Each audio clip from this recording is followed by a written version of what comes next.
Every human instinct fights to avoid rejection. The racing heart before asking a question, the silence that swallows a meeting, the hesitation that destroys ambition, all trace back to one invisible fear. But what most never see is that rejection is not the end of power, it is its beginning.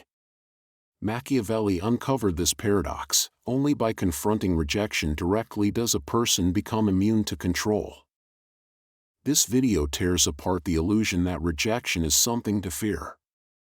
It shows how the word no, the very thing most people run from, can be turned into the weapon that commands respect, creates influence, and builds authority. Stay until the end, because the final principle reveals Machiavelli's ultimate truth: the one who no longer fears rejection cannot be controlled. To understand how rejection transforms from weakness into strength, there are stages you have to see clearly.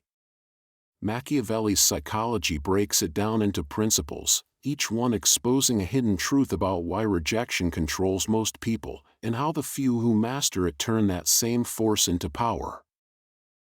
Rule 1: The leash of fear. Most people live on a leash they can't even see. That leash is the fear of rejection. It tugs at every decision, every silence, every missed chance. The human brain is wired to treat rejection as danger. A single no triggers the same pain centers as a physical blow. This isn't weakness, it's ancient survival programming. Thousands of years ago, exile from the tribe meant death in the wilderness. So the brain evolved to treat rejection like a life-threatening emergency. But here's the problem: the world has changed, yet the wiring hasn't. That primitive alarm system still rules modern lives, keeping people small, predictable, and weak. Think about it. The job never applied for, the relationship never started, the business never launched, all because of the fear of hearing no. Rejection has been mistaken for failure, when in truth the real failure is avoiding it. And this is exactly how power operates. When people fear rejection, they become easy to control. They start shaping their words to please. They dilute their opinions until nothing remains. They shrink their ambitions to fit inside someone else's comfort zone. They live invisible lives. Meanwhile, those in power thrive on this fear. They know that the more afraid you are of no, the more you'll bend, beg, and break just to earn their approval. It turns potential leaders into followers. It turns strong voices into silence. It turns free men into servants. And here's the dark irony: the more you fear rejection, the more rejection you attract. Desperation has a smell.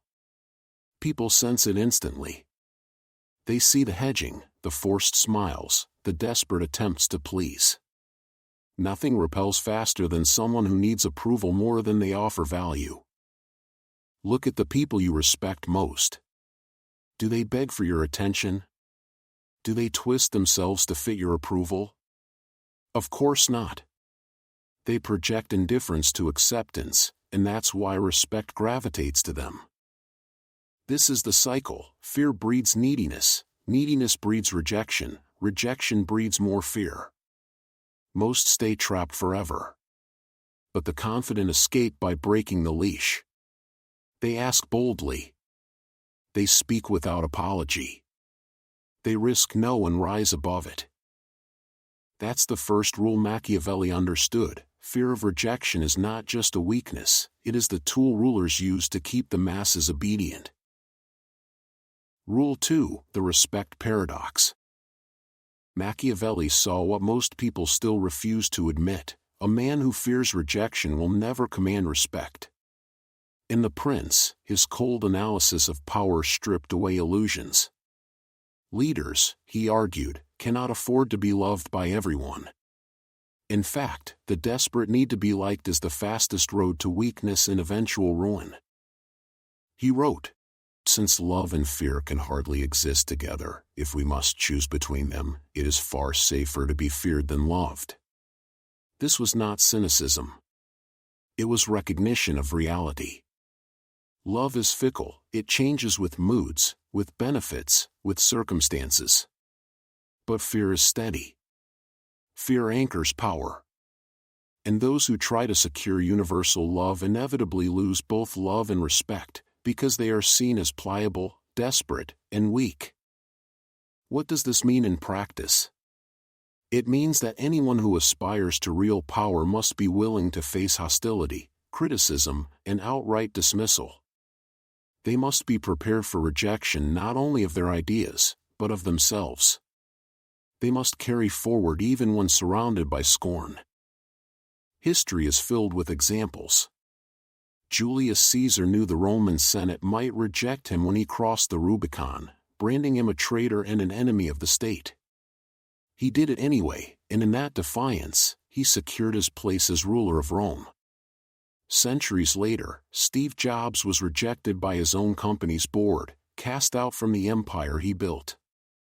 But he returned, sharper and more ruthless, and turned Apple into one of the most powerful companies in the world. What did men like this understand? That rejection is not a verdict on one's worth. It is merely information, feedback about others' limitations, fears, or blindness.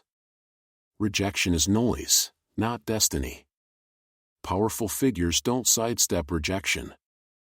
They walk straight into it, fully aware of the opposition, the criticism, and the attempts to stop them. And still they move forward. It is this willingness that makes them untouchable. A man who does not fear no cannot be controlled by it. The moment approval ceases to be necessary, power flows in. Because when you don't need their acceptance, you stand above them. Machiavelli captured this perfectly. Everyone sees what you appear to be. Few experience what you really are. The person who fears rejection is always performing, always bending, always playing the role others demand. But the one who embraces rejection reveals something rare and dangerous, their true power, unmasked and undeniable. Rule 3: The power flip. Rejection isn't just something to endure. It's something to weaponize. Most people treat rejection as proof they're not good enough. In reality, it's the opposite. Rejection proves that you're playing at a higher level, taking risks others avoid. Who hears no more often? The one who hides in the crowd, or the one who steps out to lead? The one asking for permission, or the one claiming what he wants? Every great entrepreneur was rejected by investors. Every revolutionary was rejected by the establishment. Every artist was rejected by critics. Every innovator was rejected by people too blind to see the future. This is the desensitization principle. The more rejection you face, the stronger and more fearless you become. Each no is emotional weight training. Each dismissal builds tolerance. Each door slammed in your face makes you more immune to control. Those who seek rejection deliberately become bulletproof. Those who avoid it stay fragile. And here's the paradox: the less you care about rejection, the more influence you gain. Human psychology flips. When you chase approval, people pull away. When you appear indifferent, they compete for your validation. That's why the most magnetic person in any room is never the one trying hardest, it's the one who doesn't need to try at all. The same rule applies to business, leadership, influence, relationships. When you stop fearing rejection, you stop chasing, and suddenly, you become the prize. Others start proving themselves to you. Their fear of losing your approval replaces your fear of losing theirs. Machiavelli saw it clearly. Men judge generally more by the eye than by the hand. For everyone can see, and few can feel. People don't judge you by whether you're rejected, but by how you carry yourself when it happens. Indifference signals power. It makes others assume you have options, resources, and confidence they can't see. And often, that assumption becomes reality. The truth is, you don't need to be completely immune to rejection to gain these benefits. You only need to act as if it doesn't rule you. Emotional regulation is the key. Feel the sting, acknowledge it, but refuse to let it dictate your behavior. Most people are emotional slaves. Rejection makes them needy, dismissal makes them beg, criticism makes them bend. The powerful react differently. They feel rejection and shrug it off. They feel dismissed and double down on their vision. They feel criticized and use it as fuel. That is why rejection, in the right hands, becomes not a wound, but a weapon. Rule 4: Machiavellian moves in practice. Theory alone changes nothing. Machiavelli understood that real power begins when knowledge is tested in action. Rejection cannot simply be studied, it must be confronted, bent, and used. That's why the path to mastery lies in deliberate moves, calculated shifts that dismantle fear and turn rejection into raw leverage. Move 1: Expect the no. Most people enter every situation clinging to hope and dreading disappointment. They approach timidly, praying for a yes, and collapse when they hear no. This is not strategy, it is self-deception. Machiavelli would call it a failure to account for reality.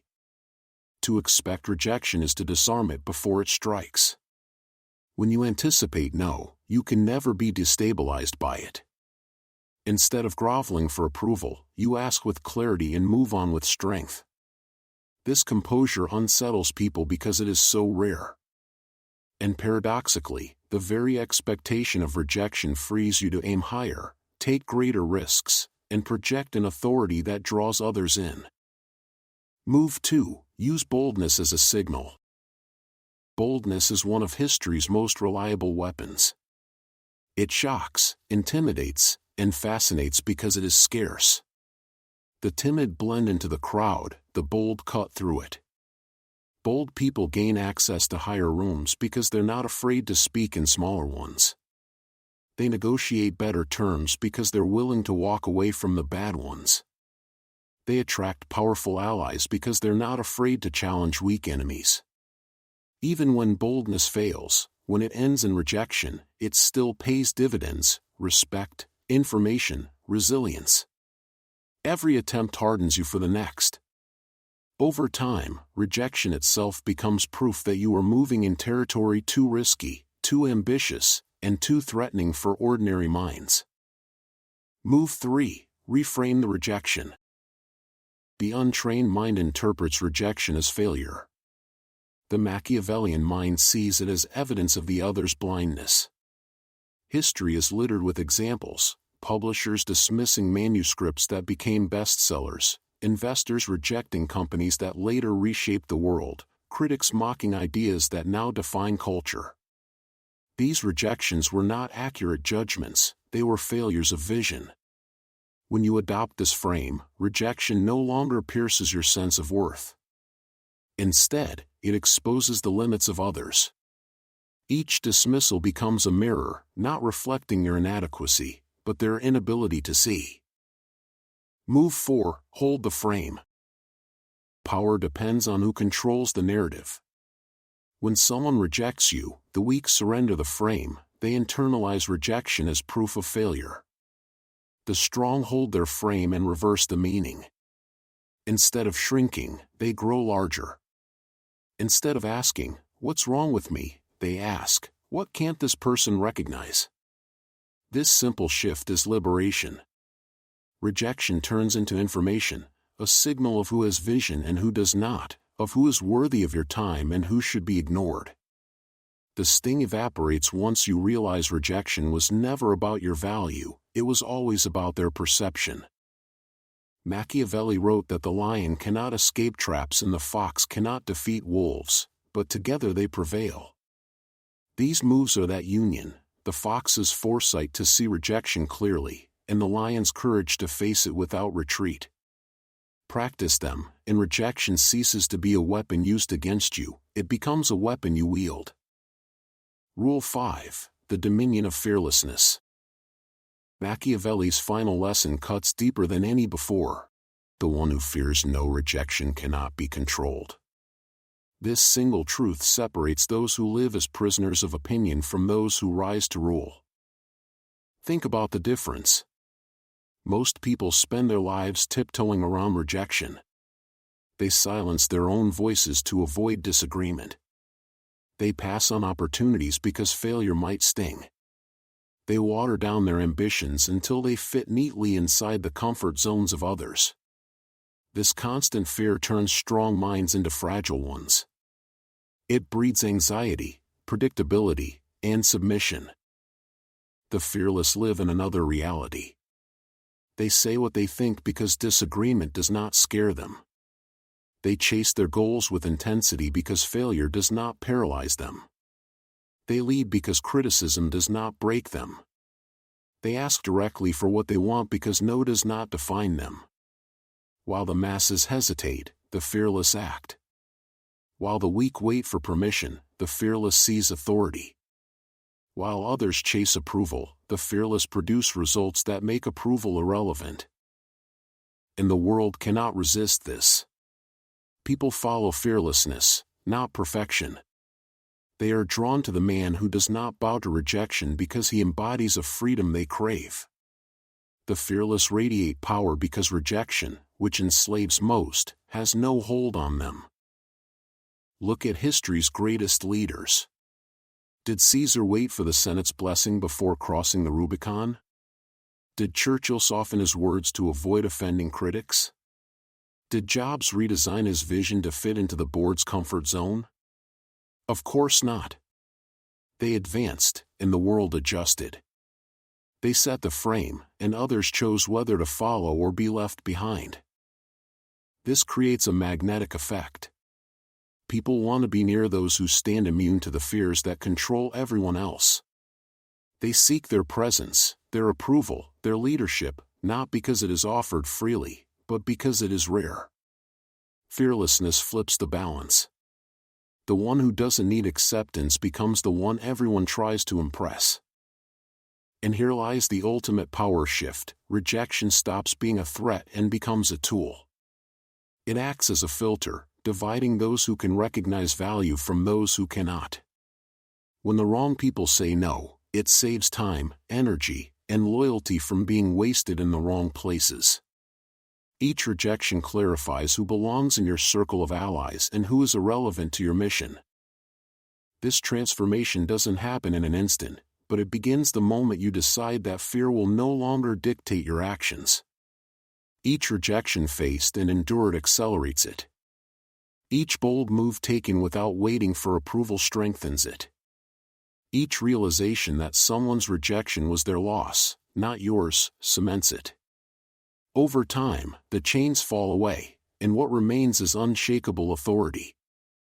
Most will never get here. They will nod, agree, even admire these ideas, but then return to the safety of silence, trapped by the same fear of no that has ruled them all their lives.